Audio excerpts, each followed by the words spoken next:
aux commandes d'un nouveau numéro de l'émission baptisée Quelle époque.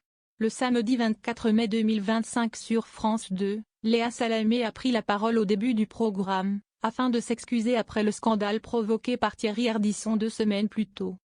Le 24 mai 2025, Léa Salamé revient sur France 2 après une pause due à l'Eurovision, abordant la polémique Thierry Ardisson.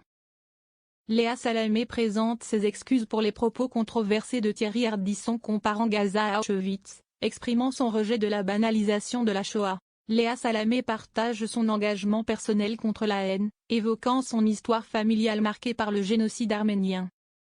Après une semaine de repos forcé suite à la diffusion de l'Eurovision sur France 2 le samedi 17 mai 2025, Léa Salamé était enfin de retour aux commandes de l'émission Quelle époque.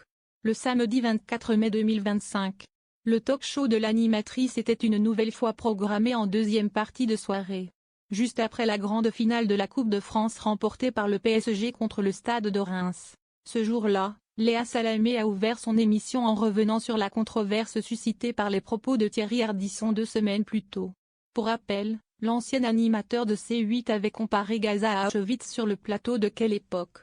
Les paroles de celui que l'on surnomme l'homme en noir avaient été fortement critiquées, forçant ainsi le compagnon d'Audrey Crespo-Mara à présenter ses excuses. La Ligue internationale contre le racisme et l'antisémitisme, l'ICRA, et le Conseil représentatif des institutions juives de France, CRIF, avaient d'ailleurs condamné les propos de Thierry Ardisson.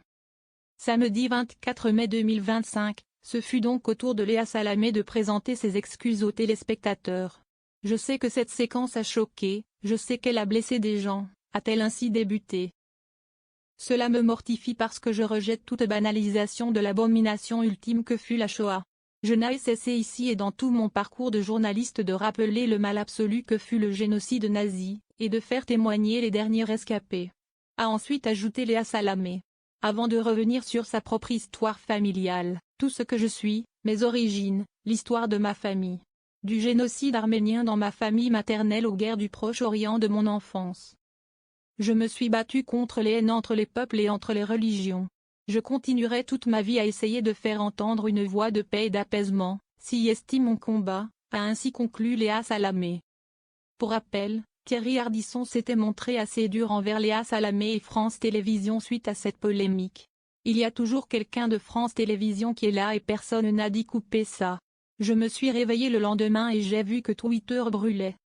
J'ai décidé de présenter des excuses parce qu'effectivement, quoi qu'on pense de la situation à Gaza, ce n'est pas quand même pas à Auschwitz, si est-il vrai, avait-il ainsi déclaré sur les antennes de RMC et RMC Story.